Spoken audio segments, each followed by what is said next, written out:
Hello বন্ধুরা, welcome to Ratna's kitchen. Ratna's কিচেনে আজকে নিয়ে এসেছি ডাল, তিতোর ডাল, তাও সজনে ডাঁটা দিয়ে।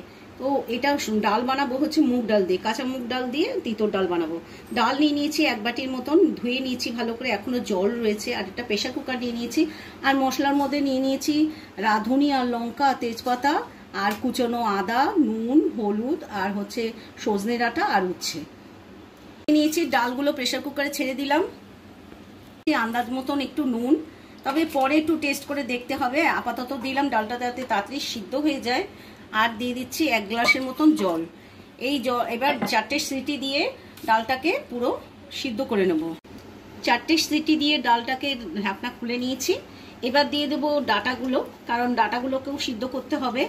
ডাঁটাগুলো দিয়ে দেবো আর কয়েকটা উচ্ছে কিন্তু এখানে দিয়ে দেবো, যাতে একটু তিতোর ডাল যদি তিতো না হয় তাহলে কেমন লাগে।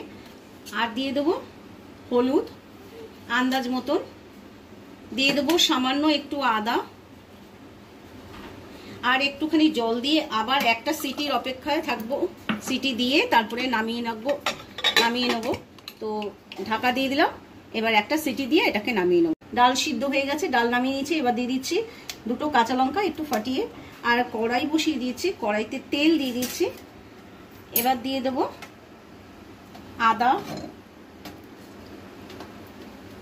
আর দিয়ে দেবো শুকনো লঙ্কা, তেজপাতা আর রাঁধুনি।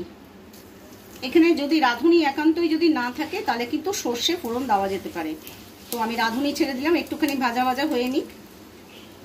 এবার দিয়ে দিচ্ছি উচ্ছে ছেড়ে, গ্যাসটাকে জোর করে দিয়েছি যাতে উচ্ছেটা একটু ভাজা ভাজা হয়ে যায়। ফোড়নটা রেডি হয়ে গেছে, এবার ডালটাকে ছেড়ে দিচ্ছি। ফোড়নটা ছেড়ে দিয়েছি, এবার একটু ফুটবে। আর তারপরে আমি এখন কিন্তু দিয়ে দেবো একটুখানি ঘি, সামান্য ঘি দিয়ে দেবো, কারণ এরকম তিতোর ডালে বা নিরামিষ ডালে কিন্তু ঘি দিলে খুব বেশ ভালো লাগে কিন্তু। তো আমি একটু ঘি দিয়ে দিলাম। কেমন লাগলো এই তিতা ডাল রেসিপি? যদি ভালো লেগে থাকে অবশ্যই কিন্তু একবার ট্রাই করবেন। আর ভালো লাগলে কিন্তু লাইক করে দেবেন আর শেয়ার করবেন বন্ধু বান্ধব আত্মীয় স্বজনের সঙ্গে। প্লিজ যারা সাবস্ক্রাইব করছেন না, সাবস্ক্রাইব করে আমার পাশে থাকবেন। ভালো থাকবেন, সুস্থ থাকবেন, বাই।